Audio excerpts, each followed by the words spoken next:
नमस्कार दोस्तों, बहुत बहुत स्वागत करता हूं आप सभी का आपके अपने चैनल बीकॉम कॉर्नर के ऊपर। इन दिनों हम लोग बात कर रहे हैं इनकम टैक्स को लेकर के, और इनकम टैक्स के अंदर रिसेंटली हम लोगों ने आपका एक नया चैप्टर शुरू किया था जिसका टाइटल था income under the head house property. इस चैप्टर से जुड़ी हुई टोटल 2 क्लासेस चैनल के ऊपर अपलोड हो चुकी हैं। उम्मीद ऐसा करता हूं आप सभी ने दोनों क्लासेस को अच्छे से लगा लिया होगा। आज का क्लास नंबर 3 रहेगा। आज की क्लास के अंदर हम लोग काफी अहम मुद्दों पर चर्चा करेंगे। लास्ट क्लास में जो हम लोगों ने सीखा था किस तरीके से आप लोग एनुअल वैल्यू को कैलकुलेट करते हैं, सेक्शन 23 का क्या मीनिंग होता है, अलग अलग प्रोविजंस को हम लोगों ने अंडरस्टैंड किया था, और एक न्यूमेरिकल को किस तरीके से अप्रोच करना है इस मुद्दे पर चर्चा की थी। जब आप लोग एनुअल वैल्यू को कैलकुलेट करते हैं, एनुअल वैल्यू के अंदर एक टर्म आती है that is the municipal tax, और म्युनिसिपल टैक्स के ट्रीटमेंट को आज हम सीखने वाले हैं। आज सेक्शन 23 सेक्शन 24 को भी डिटेल में सीखेंगे। एक स्टैंडर्ड डिडक्शन हाउस प्रॉपर्टी के अंदर दिया जाता है, उस पर भी आज की क्लास के अंदर हम लोग चर्चा करेंगे, और किस तरीके से जो अलग अलग न्यूमेरिकल है उनको सही तरीके से अप्रोच करके आंसर तक पहुंचाना है। इन तमाम मुद्दों पर आज की क्लास में हम लोग चर्चा करने वाले हैं। उम्मीद करता हूं आप सभी इस क्लास के दरमियान मेरे साथ आखिरी तक जरूर जुड़े रहेंगे, और अगर आपको कंटेंट यूजफुल लगता है तो इस वीडियो को लाइक करके अपने दोस्तों के साथ शेयर जरूर करेंगे। बहरहाल विदाउट वेस्टिंग टाइम चलिए शुरू करते हैं। My dear friends, house property की मैं बार बार एक ही बात बोलता हूं आपको, हाउस प्रॉपर्टी 5 हेड में से सेकंड हेड है, जहां पर हम लोगों को काफी चीजों को डिटेल में जाकर के समझना पड़ता है। सेक्शन 22 से लेके सेक्शन 27 तक सारे के सारे सेक्शंस और प्रोविजन आपको हाउस प्रॉपर्टी से जो इनकम होती है उसके ट्रीटमेंट को समझाते हैं। इस मुद्दे पर हम लोग चर्चा कर चुके हैं। लास्ट 2 क्लासेस के अंदर हम लोगों ने देखा था हाउस प्रॉपर्टी का मीनिंग क्या होता है, टैक्सेबिलिटी की कंडीशन क्या होती है, सेक्शन 22 क्या कहता है, chargeability of income from the house property के अंदर 3 अलग अलग टर्मिनोलॉजी हम लोग इस्तेमाल करते हैं, उन सब का अपना क्या मीनिंग होता है, एसेंशियल कंडीशंस क्या है चार्जेबिलिटी की। इन तमाम मुद्दों पर डिटेल में चर्चा करने के बाद सेकंड क्लास के अंदर हम लोगों ने एनुअल वैल्यू को डिटेल में समझा था। एनुअल वैल्यू को किन किन पैरामीटर पे कैलकुलेट किया जाता है, जहां पर आप लोगों ने म्युनिसिपल वैल्यू को समझा, फेयर रेंट को समझा, स्टैंडर्ड रेंट को समझा, एक्चुअल रेंट रिसीव्ड को समझा। इन तमाम मुद्दों पर हम लोगों ने चर्चा की। इस तरीके से हम लोगों ने क्लास ओवर की थी, और इस तरीके की न्यूमेरिकल को किस तरीके से सोल्व करना है इस मुद्दे पर चर्चा की थी। आज के क्लास के अंदर हम लोग क्या सीखने वाले हैं, जब भी आप लोग एनुअल वैल्यू को कैलकुलेट करेंगे, देखिए कुछ बातें हैं जिनका ख्याल आपको रखना जरूरी है। आप लोग यहां पे एनुअल वैल्यू की बात करते हैं, तो जब भी आप लोग एनुअल वैल्यू की बात करते हैं तो यहां पे 2 एनुअल वैल्यू निकल के आती हैं। एक को आप लोग कहते हैं ग्रोस एनुअल वैल्यू, जिसको आप लोग निकालना सीख चुके हैं, तो यहां पे क्या आ जाएगा आपका ग्रोस एनुअल वैल्यू आ जाएगा। सेकंड जो आएगा वो आएगा नेट एनुअल वैल्यू। तो आज की क्लास के अंदर हम लोग क्या सीखने वाले हैं, हम लोग आपकी नेट एनुअल वैल्यू को किस तरीके से कैलकुलेट किया जाएगा ये हम लोग सीखेंगे। एक इंपॉर्टेंट मुद्दा ये है, जब भी आप लोग ग्रोस एनुअल वैल्यू को निकालते हैं, ग्रोस एनुअल वैल्यू के अंदर आपका म्युनिसिपल टैक्स माइनस होता है, और म्युनिसिपल टैक्स माइनस होने के बाद ही आप लोग नेट एनुअल वैल्यू को निकाल पाएंगे, एनएवी को निकाल पाएंगे। क्लियर है? तो नेट एनुअल वैल्यू तक पहुंचने के लिए हमें इस म्युनिसिपल टैक्स को समझना जरूरी है। इस म्युनिसिपल टैक्स का मीनिंग क्या होता है, बहुत बेसिक सी बातें हैं, जैसे आप लोग समझ भी पा रहे होंगे।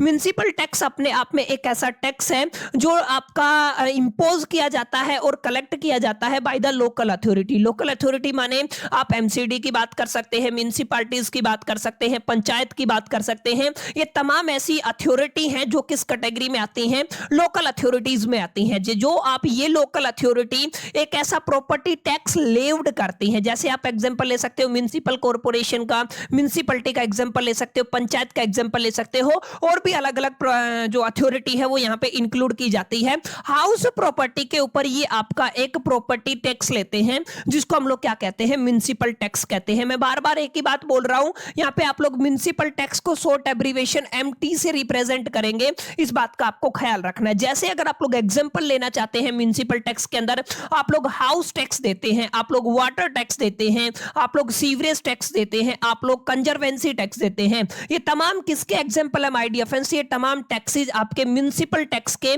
एग्जांपल रहने वाले हैं। एक इंपॉर्टेंट बात और आप लोगों को ख्याल रखना है, municipal tax is paid by the owner. आपका म्युनिसिपल टैक्स कौन पे करेगा, ओनर पे करेगा ऑफ द प्रॉपर्टी, प्रॉपर्टी का ओनर पे करेगा टू द लोकल अथॉरिटी। और ओनर के ऊपर हम लोगों ने बात की थी, आपका ओनर लीगल भी हो सकता है और आपका ओनर डीम्ड ओनर भी हो सकता है।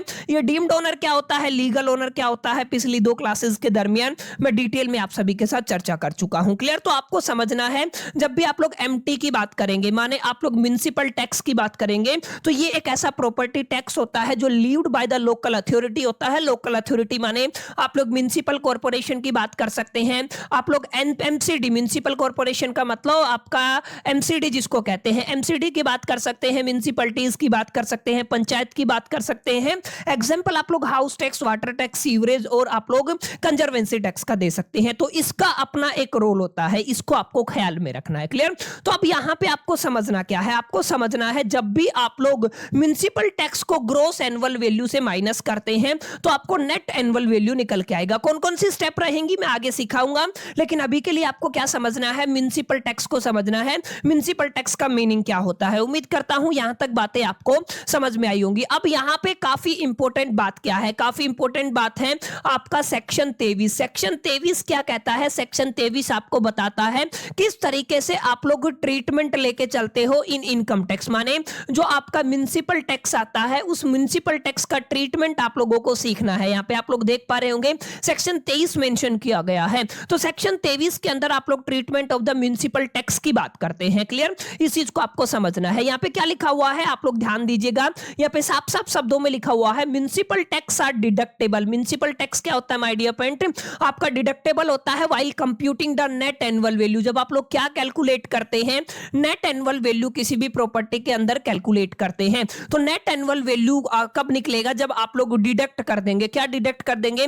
म्युनिसिपल टैक्स को डिडक्ट कर देंगे। क्लियर है? ये वैल्यू ऐसी वैल्यू है जो क्वेश्चन के अंदर आपको गिवन होती है। जैसे अगर आप लोग ध्यान देंगे तो हमें क्या करना है, हमें सबसे पहले निकालना पड़ेगा gross annual value. Gross annual value के लिए मैंने बताया था सबसे पहले आप लोग म्युनिसिपल वैल्यू को लेके चलेंगे और जो आपका फेयर रेंट है वो लेके चलेंगे। इन दोनों के अंदर कंपेयर करेंगे और जो आपको हायर वैल्यू निकल के आएगा उसको चूज कर लेंगे।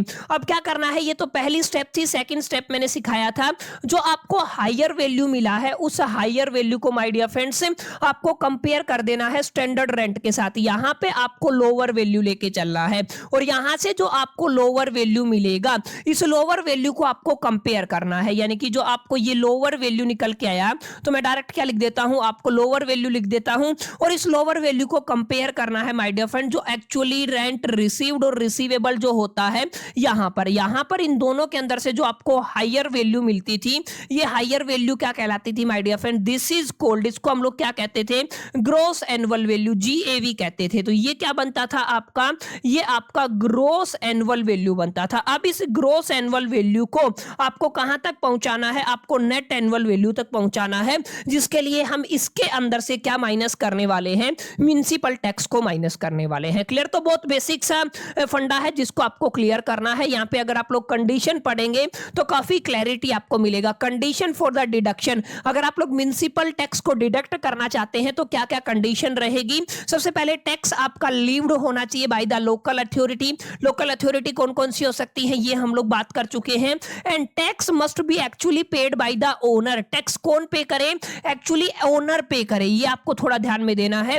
ड्यूरिंग द प्रीवियस ईयर, किसकी बात हो रही है? प्रीवियस ईयर की बात हो रही है। और आप लोगों को ध्यान देना है इफ टेनेंट, टेनेंट का मतलब होता है किराएदार, tenant pays the municipal tax, अगर आपका टेनेंट पे करता है तो कोई भी डिडक्शन आपको देखने को नहीं मिलेगा। ये आपको थोड़ा ध्यान में देना है। अगर आप लोग इस चार्ट को थोड़ा सा अलग तरीके से लिखना चाहे तो आप लोग ऐसे लिख सकते हैं। अगर आप लोग म्युनिसिपल टैक्स की बात करते हैं, माने अगर आप लोग, मैं सिंपल लैंग्वेज में आपको समझाऊं तो आप लोग किसकी बात कर रहे हैं? आप लोग म्युनिसिपल टैक्स की बात कर रहे हैं। तो जो आपका म्युनिसिपल टैक्स है उसको दो लोग पे कर सकते हैं। सबसे पहले तो आपका ये जो टैक्स है ये पेड किसने किया है? Paid by the owner. ये आपको थोड़ा ध्यान में देना है। किसने पे किया है? ओनर ने पे किया है। या फिर दूसरा केस क्या बन सकता है आपका ये जो टैक्स है, म्युनिसिपल टैक्स है, ये किसने पे किया है? टेनेंट ने पे किया। यहाँ पे आप लोगों ने किया ना, क्या कहेंगे आप लोग यहाँ पे? Paid by the tenant. तो ये आप लोगों को ध्यान में देना है। किसने पे किया है? ये टेनेंट। टेनेंट ने अगर पे किया है, किराएदार ने पे किया है, तो इस पर्टिकुलर केस में my dear friends no deduction. आपको क्या देखने को मिलेगा? कोई डिडक्शन देखने को नहीं मिलेगा। माने ये जो आपका टैक्स है माइनस नहीं होगा। लेकिन अगर आप लोग यहाँ पे ध्यान देंगे, अगर आपका जो म्युनिसिपल टैक्स है वो अगर ओनर ने पे किया है तो यहाँ पे दो चीजें हैं। आपका जो घर है, आपका जो मकान है, अगर रेंट पे है या सेल्फ ऑक्यूपाइड है, दो कैटेगरियां यहां पे बना सकते हो। आप लोग क्या कहोगे? आप लोग कहोगे एक तो आपका रेंट पे हो सकता है और सेल्फ ऑक्यूपाइड है। अगर सेल्फ ऑक्यूपाइड है तो उस केस में भी आपको कोई डिडक्शन देखने को नहीं मिलेगा। इस चीज को आपको ख्याल में रखना है। तो यहाँ पे आप लोग क्या लिख देंगे? No deduction. लेकिन अगर आपका घर रेंट पे है और आपने ये जो आपका म्युनिसिपल टैक्स है ये पेड है, ये पे किया है, पे ऑन एंड बिफोर, याद रखिएगा क्या कहेंगे? On and before. कब, किससे पहले आप लोगों ने पे किया है? 31 मार्च से पहले पे किया है, तो माय डियर फ्रेंड्स आपको क्या मिलेगा? आपको डिडक्शन देखने को मिलेगा। क्लियर? क्या देखने को मिलेगा? आपको डिडक्शन देखने को मिलेगा। क्लियर? ये आपको थोड़ा ध्यान में देना है, इस बात को आपको ख्याल में रखना है। तो बहुत बेसिक सा एक सिंपल चार्ट मैंने बना दिया है, जिसको अगर आप लोग समझेंगे तो सारी बातें आपको बेटर वे में क्लियर हो जाएंगी। क्लियर? तो ये आपको थोड़ा ध्यान में देना है। अगर आपका जो इनकम टैक्स है, सॉरी म्युनिसिपल टैक्स है, अगर वो टेनेंट पे करता है तो उस केस में आपको कोई डिडक्शन देखने को नहीं मिलेगा। इस बात का आपको ख्याल रखना है। क्लियर? अगर आप लोग यहां पे देखें ग्रोस एनुअल वैल्यू के अंदर से, जीएवी के अंदर से अगर आप लोगों ने म्युनिसिपल टैक्स को माइनस कर दिया, अगर ओनर ने पे किया है तो आपको क्या मिल जाएगा? नेट एनुअल वैल्यू मिल जाएगा। और नेट एनुअल वैल्यू के अंदर आपको सेक्शन 24 के अकॉर्डिंग डिडक्शन देखने को मिलता है, जो एक स्टैंडर्ड डिडक्शन होता है। माने अगर आप लोग ध्यान देंगे तो यहां पे डिडक्शन आपको देखने को मिलता है। यहां पे क्या आपको नोट करना है? आपको नोट ये वाली बात करनी है जो अभी मैं आपको समझा रहा हूं। माने हम लोगों ने क्या किया? हम लोगों ने सबसे पहले क्या निकाला? आपका ग्रोस एनुअल वैल्यू निकाला है, जो मैं आपको सिखा चुका हूं, आप लोगों ने प्रैक्टिस कर लिया होगा। इस ग्रोस एनुअल वैल्यू के अंदर से हमें माइनस करना है आपका म्युनिसिपल टैक्स। ये आपको थोड़ा ध्यान में देना है। आप लोग क्या करेंगे? आप लोग म्युनिसिपल टैक्स माइनस करेंगे, लेकिन वो म्युनिसिपल टैक्स किसने पे किया हो? ओनर ने पे किया हो। और अगर उसका घर कैसा है? रेंटेड है, उस केस की बात हो रही है। म्युनिसिपल टैक्स को अगर आप लोग माइनस कर देते हैं तो as a result my dear friends आपको क्या मिलता है? आपको नेट एनुअल वैल्यू मिलता है। क्लियर? आप लोग क्या कहेंगे? यहां पे क्या मिलता है? आपको नेट एनुअल वैल्यू मिलता है, जिसको आप लोग नेट एनुअल वैल्यू एनएवी के नाम से जानते हैं। एक इंपॉर्टेंट बात और याद रखिएगा, जब आप लोग एक बार नेट एनुअल वैल्यू निकाल लेते हैं, इसके अंदर से भी आपको स्टैंडर्ड डिडक्शन देखने को मिलता है। क्या देखने को मिलता है? स्टैंडर्ड डिडक्शन देखने को मिलता है। और ये जो स्टैंडर्ड डिडक्शन है डायरेक्ट फ्लैट 30% होता है, इस चीज का आपको ख्याल में रखना है। और ये जो स्टैंडर्ड डिडक्शन है ये अकॉर्डिंग टू द सेक्शन 24 के अकॉर्डिंग आता है। ठीक है? किसके अकॉर्डिंग आता है? सेक्शन 24 आपको स्टैंडर्ड डिडक्शन देता है। तो याद रखिएगा, जब भी आप लोग हाउस प्रॉपर्टी की बात करते हैं और हाउस प्रॉपर्टी के अंदर अगर आप लोग स्टैंडर्ड डिडक्शन की बात करते हैं तो फ्लैट आपको कितना परसेंट डिडक्शन देखने को मिलता है? 30% देखने को मिलता है। क्लियर? सिंपल सा मुद्दा है। और ये बात हम लोगों ने डिडक्शन वाले केस में भी पढ़ी थी। एक तो सैलरी के अंदर आपको स्टैंडर्ड डिडक्शन देखने को मिलता है अकॉर्डिंग टू द सेक्शन। अगर आप सभी को याद हो तो 16 का फर्स्ट सेक्शन क्या बताता है? स्टैंडर्ड डिडक्शन देखने को मिलता है। अगर आप लोग ओल्ड रेजिम करते हैं, ऑप्ट या न्यू रेजिम करते हैं, मैंने बताया था ओल्ड रेजिम के अंदर आपको फ्लैट 50,000 का स्टैंडर्ड डिडक्शन देखने को मिलता है। न्यू रेजिम के अंदर आपको फ्लैट 75,000 का स्टैंडर्ड डिडक्शन देखने को मिलता है। तो दो ही हेड में आपको स्टैंडर्ड डिडक्शन देखने को मिलेगा। हाउस प्रॉपर्टी के अंदर सेक्शन 24 ए, वैसे अगर आप लोग देखेंगे सेक्शन 24 के अंदर भी आपका ए वाला सब सेक्शन है, उसके अंदर आपको स्टैंडर्ड डिडक्शन देखने को मिलता है। डायरेक्ट जो आपकी एनुअल वैल्यू निकल के आई है उसके ऊपर आप लोग 30% लेस करके आप लोग उसके ऊपर इनकम टैक्स पे कर सकते हैं। सिंपल सा लोचा है, सिंपल सा लॉजिक है, इससे आगे आपको नहीं जाना है। क्लियर? तो आई होप कितनी बातें समझ में आई होंगी। ये चार्ट अगर आप लोग इसको अगर आप लोग थोड़ा ध्यान से समझेंगे ना तो सारी बातें मैंने यहां पे भी लिखी हुई है, आपको क्लियर हो जाएगा। सेक्शन 23 क्या कहता है, अलोंग विद आपको ये भी याद होना चाहिए जो आप लोग सेक्शन 24 पढ़ते हैं, 24 ए अगर आप लोग बात करें, 24 ए किसको बताता है? आपको standard deduction in the house property को एक्सप्लेन करता है। कुछ इंपॉर्टेंट बातें जो अभी अभी हम लोगों ने पढ़ी हैं, ये सारी वही बातें हैं, जरूर इनको गौर फरमाइएगा। सबसे पहले आप लोगों को ध्यान देना है, अगर आपका म्युनिसिपल टैक्स ड्यू है, पे नहीं हुआ है, याद रखिएगा क्या नहीं हुआ है? पे नहीं हुआ है, तो कोई डिडक्शन अलो नहीं होगा। डिडक्शन तभी अलो होगा जब आपका म्युनिसिपल टैक्स पे किया गया है बाय द ओनर। इस चीज को आपको ख्याल में रखना है। अगर आपकी प्रॉपर्टी कैसी है? सेल्फ ऑक्यूपाइड है, अगर आपकी प्रॉपर्टी क्या है, सेल्फ ऑक्यूपाइड है, तो आपको कितना म्युनिसिपल टैक्स का डिडक्शन देखने को मिलेगा? नील। ये मैं पीछे बात कर चुका हूं, क्योंकि यहां पे क्या है, नो रेलिवेंसी है। अगर आपकी प्रॉपर्टी पार्टली लेट आउट है, यानी कि आधी किराए पर है, या पार्टली सेल्फ ऑक्यूपाइड है, उस केस में हम लोग एप्रोप्रिएट प्रोपोर्शनलिटी का रूल लगाते हैं। आगे मैं आपको डिटेल में समझाऊंगा, अभी इस चीज को आप लोग अवॉइड कीजिएगा वरना कंफ्यूजन होगा। क्लियर है? आप लोग इस चीज को थोड़ा ध्यान में रखिएगा। क्लियर? तो सिंपल सा मुद्दा, ये जो वही सारे पॉइंट है, की पॉइंट है, जो मैंने यहां पे चार्ट की फॉर्म में आपको एक्सप्लेन किया था। अगर आप लोग सेल्फ ऑक्यूपाइड वाली बात करते हैं तो कोई डिडक्शन देखने को नहीं मिलेगा। अगर टेनेंट आपका डिडक्शन, जो आपका म्युनिसिपल टैक्स पे करता है, तो यहां पे भी कोई डिडक्शन देखने को नहीं मिलेगा। अगर आपका घर रेंट पे है और अगर आपने पे किया है ऑन द 31 मार्च या उससे पहले, तो आपको डिडक्शन देखने को मिलेगा। इस चीज को आपको ख्याल में रखना है। और यहां पे अगर आप लोग 24A की बात करते हैं, तो यहां पे एक आपको 30% का फ्लैट स्टैंडर्ड डिडक्शन देखने को मिलेगा। ये 30% आपका नेट एनुअल वैल्यू के ऊपर कैलकुलेट किया जाता है। क्लियर? तो इतनी बातें अगर आपको क्लियर हो गई है तो आज का एजेंडा आपको क्लियर हो गया। म्युनिसिपल टैक्स उम्मीद करता हूं आपको समझ में आ गया होगा।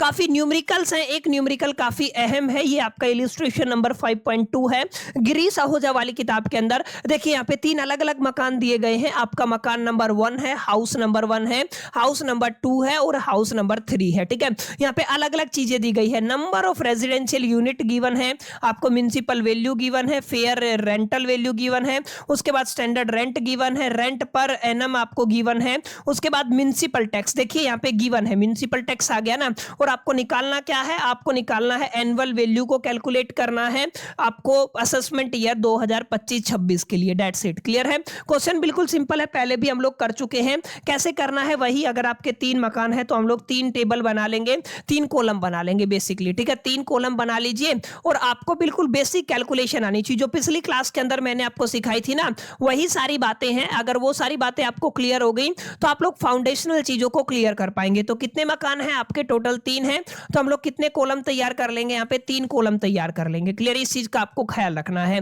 तो 3 हो गए हैं, तो यहाँ पे हम लोग क्या लिख देते हैं? हम लोग हाउस 1 लिख देते हैं, यहाँ पे हाउस 2 लिख देते हैं, यहाँ पे हम लोग हाउस 3 लिख देते हैं। सबसे पहले आप लोग क्या लेके चलते हैं? आप लोग जो आपका म्युनिसिपल वैल्यू है वो लेके चलते हैं। तो म्युनिसिपल वैल्यू कितना दिया हुआ है? देखिए 1,20,000, 72,000, 60,000। तो यहाँ पे कितना आ जाएगा? 1,20,000। ठीक है? आप लोग कितना लेके चलेंगे? 1,20,000। यहाँ पे कितना है आपका? 72,000 और यहाँ पे कितना है आपका? 60,000। 60,000 ही था ना, तो कितना हो गया? ये पहली वैल्यू है, म्युनिसिपल वैल्यू 60,000 है। अगर आप लोग सेकंड वैल्यू को अगर आप लोग कंपेयर करना चाहते हैं तो सेकंड वैल्यू क्या होती है? आपका फेयर रेंट होता है। अगर आप सभी को याद हो तो हम लोगों ने क्या लिया था? फेयर रेंट लिया था। कितना है? 1,75,000, 75,000। तो हम लोग लिख देंगे यहाँ पे कितना है आपका? 1,50,000 गिवन है, प्लस में क्या है आपका? 75,000 सेकंड हाउस का है और थर्ड हाउस का भी कितना गिवन है आपको? 75,000 गिवन है। अगर आप लोग ध्यान देंगे तो मैंने क्या सिखाया था? यहाँ पे आपको एक हायर वैल्यू चूज करना है। क्या करना है? हायर वैल्यू चूज करना है।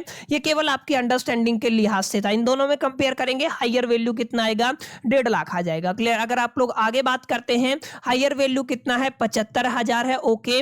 अगर आप लोग यहाँ पे बात करते हैं, यहाँ पे भी आपका हायर वैल्यू कितना है? 75,000 है। अब इसको किसके साथ कंपेयर करना बताया था मैंने? यहाँ पे तीसरा फैक्टर क्या आता है? स्टैंडर्ड रेंट लेके चलना है आपको। क्या लेके चलना है? Standard rent. स्टैंडर्ड रेंट कितना गिवन है? देखिए 1,30,000, 80,000, 72,000। 1,30,000, 80,000, 72। तो कितना लिखेंगे? 1,30,000 आपका, उसके बाद कितना है? 80,000 है, उसके बाद कितना है आपका? 72,000 है। क्लियर? तो आप लोग कितना ले लेंगे? 72,000 ले लेंगे। दोनों के अंदर आपको क्या करना है? कंपेयर करना था। यहाँ पे आप लोगों ने हायर वैल्यू को चूज किया था, यहाँ पे लोअर वैल्यू को चूज करेंगे। यहाँ पे क्या आ जाएगा आपका? एक्सपेक्टेड रेंट आ जाएगा। अगर आपको याद हो तो लोअर वैल्यू कितना है? 1,30,000 आपको चूज करना है। यहाँ पे अगर आप लोग देखेंगे तो आपका लोअर वैल्यू कितना है? 75,000 है। तो कितना ले लेंगे? 75,000 ले लेंगे। आपका यहाँ पे लोअर वैल्यू कितना है? 72,000 है। तो कितना ले लेंगे? 72,000 ले लेंगे। इसको कंपेयर करना है चौथे फैक्टर के साथ, एक्चुअली रेंट रिसीव्ड और जो रिसीवेबल रेंट है उसके साथ। अगर आप लोग देखेंगे तो कितना है आपको गिवन है पर एनम का कितना है? 70, 84, 21। ठीक है? तो आप लोग क्या कहेंगे? 70,000, 84,000 और 21,000। तो आप लोग क्या कहेंगे?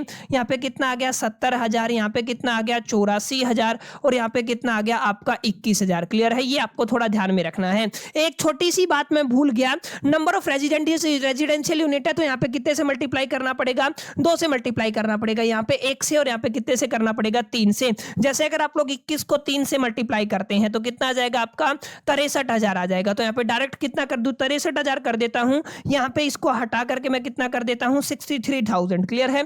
तो डायरेक्ट समझिएगा आप लोग कितना आ गया, 63,000 आ गया। यहाँ पे भी 2 से मल्टीप्लाई करना पड़ेगा। अगर आप लोग 2 से मल्टीप्लाई करते हैं तो 70,000 को अगर आप लोग 2 से मल्टीप्लाई करते हैं तो कितना आएगा, 1,40,000 आ जाएगा। इन दोनों के अंदर से हमें क्या लेना होता है, आपको हायर वैल्यू लेना होता है। क्या लेना होता है, हायर वैल्यू, जिसको हम लोग क्या कहते हैं, इसको माय डियर फ्रेंड्स हम लोग कहते हैं ग्रोस एनुअल वैल्यू। क्या कहते हैं आप लोग इसको, ग्रोस एनुअल वैल्यू। ये जो आपका ग्रोस एनुअल वैल्यू है 1,40,000 यहाँ पे आ जाएगा। ओके, 1,40,000। यहाँ पे आपका ज्यादा कौन सा है, 84,000 है, तो कितना आ जाएगा, 84,000 आ जाएगा। यहाँ पे कितना आ जाएगा, 72,000 आ जाएगा। क्लियर? ये आपका ग्रोस एनुअल वैल्यू आ गया। इसके अंदर से हमें म्युनिसिपल टैक्स को माइनस करना है। म्युनिसिपल टैक्स को ध्यान से समझिएगा, आपका 12,000 है लेकिन कुछ पे नहीं हुआ है। अगर आपका म्युनिसिपल जो टैक्स है वो पे नहीं हुआ है तो हम लोग यहाँ पे क्या लिख देंगे, नील लिख देंगे। क्लियर है? इसको आपको थोड़ा ख्याल में रखना। इसका थोड़ा सा एक्सटेंड कर लेते, इसको भी थोड़ा सा एक्सटेंड कर लेते, इसको भी थोड़ा सा एक्सटेंड, और इसको भी हम लोग क्या करते हैं, थोड़ा सा एक्सटेंड कर लेते, ताकि हमारी कैलकुलेशन एक ही जगह जाए। नील हो गया है। अगर आप लोग आगे देखेंगे, अगर आप लोग आगे देखते हैं, यहाँ पे क्या लिखा हुआ है, 8,000 आप लोगों ने पे किया है लास्ट ईयर का, और दिस ईयर आपका 9,000 पेंडिंग है। अब पेंडिंग है उसको छोड़ दीजिए, कितना पे किया है, 8,000 पे किया है। तो यहाँ पे हम लोग क्या करेंगे, 8,000 लिख देंगे। ठीक है? आपका कितना हो जाएगा, 8,000 यहाँ पे माइनस हो जाएगा। अगर आप लोग यहाँ पे ध्यान देते हैं, आप लोगों ने 60,000 पे किया है, जहाँ पे 54,000 एडवांस है। अगर 60,000 पे किया है तो 60,000 ही आपका क्या होगा, माइनस होगा। क्लियर? अगर आप लोग यहाँ पे निकालना चाहते हैं तो आपको एक वैल्यू मिल जाएगा। इसको हम लोग क्या कहेंगे, इसको हम लोग कहेंगे नेट एनुअल वैल्यू। क्या कहेंगे हम लोग इसको, नेट एनुअल वैल्यू। याद रखिएगा, ये क्या निकल के आया, आपका नेट एनुअल वैल्यू निकल के आया। क्लियर? आई होप कितनी बातें आपको समझ में आई होंगी। नेट एनुअल वैल्यू कितना निकल के आएगा, कुछ भी माइनस नहीं है, तो 1,40,000 निकल के आ गया। ओके, हाउस वन का कितना आया आंसर, 1,40,000 आ गया। 84,000 में से 8,000 माइनस कर दीजिए तो 74 में से 4 जाएगा, आई थिंक 76,000 आएगा। क्लियर है? ये थोड़ा आप लोग ध्यान दीजिएगा, कैलकुलेशन में कहीं पे मिस्टेक हो गया हो तो करेक्ट कर लीजिएगा। अगर आप लोग यहाँ पे माइनस करते हैं तो कितना आ जाएगा, 12,000 आ जाएगा। तो घर जो आपका 1 है, हाउस नंबर 1 है, उस केस में नेट एनुअल वैल्यू कितना आया, 1,40,000 आया। अगर आप लोग हाउस 2 की बात करते हैं तो 76,000 आएगा, और हाउस 3 की बात करते हैं तो 12,000 आ जाएगा। ये अमाउंट तो आप सभी को पता है, इसके ऊपर तो टैक्स लगता ही नहीं है। लेकिन अगर आपका ये जो टैक्स है आपका पे किया गया, म्युनिसिपल टैक्स पे किया गया है, यहाँ पे आप लोग direct state and forward standard deduction apply कर सकते हैं। क्या कर सकते हैं, स्टैंडर्ड डिडक्शन अप्लाई कर सकते हैं। कितना परसेंट लगेगा, डायरेक्ट 30% लगेगा। 1,14,000 हटाई 14 42, 42,000 आ जाएगा। ये इसके अंदर से माइनस कर दीजिएगा। अगर आप लोग 76,000 की बात करते हैं, अगर आप लोग क्या करते हैं, 76,000 का कितना निकालना है माय डियर फ्रेंड्स, आपको 30% निकालना है, तो 22,800 आ जाएगा। तो आप लोग क्या करेंगे, 22,800 लिख देंगे। क्लियर है? अगर आप लोग, ये तो पूरा डिडक्टेबल हो जाएगा क्योंकि 12,000 आप लोग ये समझ गए होंगे। ठीक है? इसको माइनस कर दीजिएगा, इसको माइनस कर दीजिएगा, आपके सामने फाइनल टैक्सेबल अमाउंट आ जाएगा। यहाँ पे क्या आ जाएगा आपका टैक्सेबल, आप लोग क्या लिखेंगे, आप लोग लिखेंगे taxable income from house property. क्या कहेंगे, taxable income from the house property. तो सारी चीजें मैंने इस एक क्वेश्चन के अंदर कवर कराई कि एग्जैक्टली किस तरीके से आप लोग सबसे पहले क्या निकालते हैं। सबसे पहले माय डियर फ्रेंड्स आप लोग क्या निकालते हैं, हमने सीखा आज की क्लास के अंदर, इसको थोड़ा सा साइड कर देता हूं। हमने क्या क्या सीखा, हम लोगों ने सीखा कि सबसे पहले आप लोग क्या निकालते हैं, ग्रोस एनुअल वैल्यू, जो हम लोग अपनी लास्ट क्लास के अंदर निकाल चुके हैं। और ग्रोस एनुअल वैल्यू के अंदर से आपको क्या करना होगा, आपको म्युनिसिपल टैक्स को क्या करना होगा, माइनस करना होगा। म्युनिसिपल टैक्स को माइनस करते हैं तो आपको एक वैल्यू मिलता है जिसको आप लोग क्या कहते हैं, नेट एनुअल वैल्यू कहते हैं। इस नेट एनुअल वैल्यू के ऊपर आप लोग अकॉर्डिंग टू द सेक्शन 24 से 30% डिडक्शन लगा देते हैं। क्लियर? अगर आप लोग स्टैंडर्ड डिडक्शन लगाते हैं तो आपको क्या मिलता है, आपको मिल जाता है टैक्सेबल। क्या मिल जाएगा आपको, taxable income under the head house property. किसकी बात हो रही है, हाउस प्रॉपर्टी की बात हो रही है। क्लियर? तो ये सारी बातें हम लोगों ने सीखी। म्युनिसिपल टैक्स क्या होता है, कैसे कैलकुलेट किया जाता है, किस तरीके से इस न्यूमेरिकल को अप्रोच करना है। ये सवाल है गिरीश आहूजा वाली किताब के अंदर, ये आपका काफी इंपॉर्टेंट न्यूमेरिकल है, मार्क कर लीजिएगा, काफी इंपॉर्टेंट है, अक्सर एग्जाम के अंदर पूछा जाता है। क्लियर? तो आज का जो एजेंडा था वो म्युनिसिपल टैक्स को लेकर के था। आज का एजेंडा नेट एनुअल वैल्यू को लेकर के था, ग्रोस एनुअल वैल्यू को लेकर के था। आज का एजेंडा आपके सेक्शन 24 स्टैंडर्ड डिडक्शन 30% जो आपको लगता है उसको लेकर के था। क्लियर? उम्मीद करता हूं आज की क्लास आपको चीजें समझ में आई होंगी, बेटर वे में क्लैरिटी मिला होगा और आपके जितने भी डाउट एनुअल वैल्यू से जुड़े हुए थे वो सारे क्लियर हो गए होंगे। न्यूमेरिकल आपको समझ में आया होगा। सेशन कैसा लगा फीडबैक कमेंट में जरूर बताइएगा, कमेंट करके जरूर बताइएगा सेशन कैसा लगा। अच्छा लगा तो इस वीडियो को लाइक करके अपने दोस्तों के साथ शेयर जरूर कर दीजिएगा और हाँ, पहली दफा चैनल पे आए हैं तो सब्सक्राइब करके बेल आइकन को जरूर प्रेस कर लीजिएगा। मेरे साथ अंत तक बने रहने के लिए आपका बहुत बहुत धन्यवाद। चलिए मिलते हैं नेक्स्ट वीडियो के अंदर, जब तक के लिए मैं तो सोल दी बस, कीप लर्निंग।